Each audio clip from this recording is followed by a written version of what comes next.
मुख्यमंत्री पर्रीकाराच्या फिजिकल आणि मेंटल फिटनेसाचो सध्या हायकोर्टा पंचनामो चल्ला।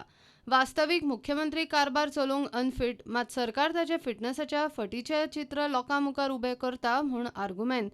उठ बस सोडूच पर्रीकाराची खंय सध्या सय मारपाची पासून परिस्थिती ना।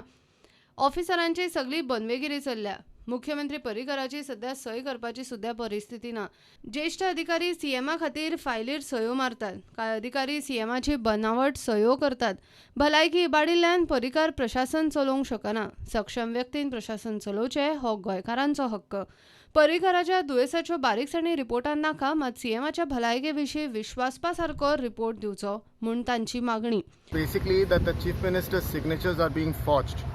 If this is the case, that what the Chief Secretary said in his affidavit, the Chief Minister Parrikar physically incapacitated.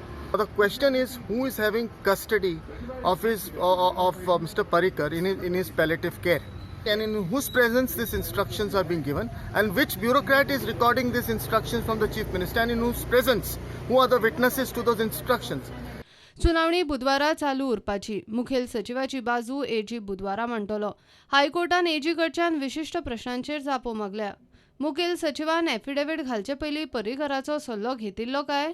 मुखेल सचिव सीएमाच्या वतीन वैयक्तीक हक्काचो दावो करूंक शकता आनी सीएमाच्या भलायकेचो रिपोर्ट सीलबंद दिवंक शकता काय कितें? Court thereafter asked a response from the government. The affidavit was filed after the Chief Secretary consulted Mr. Manor Parrikar, whether the Chief Secretary could claim the right to privacy and immunity on behalf of the Chief Minister Manor Parrikar, whether the state could provide the medical documents in a sealed cover to the court. म्हणजे मुखेलमंत्री कोर्टान खुद्द आपली बाजू मांडपा खातीर अधिकाऱ्यांक स्वता दिशानिर्देश वा मार्गदर्शन करपाच्या परिस्थितीन तरी आसा काय ना ताची चाचपणी घडये हायकोर्टाक चल्ल्या। प्रुडंटा खातीर मुकेश कुमार।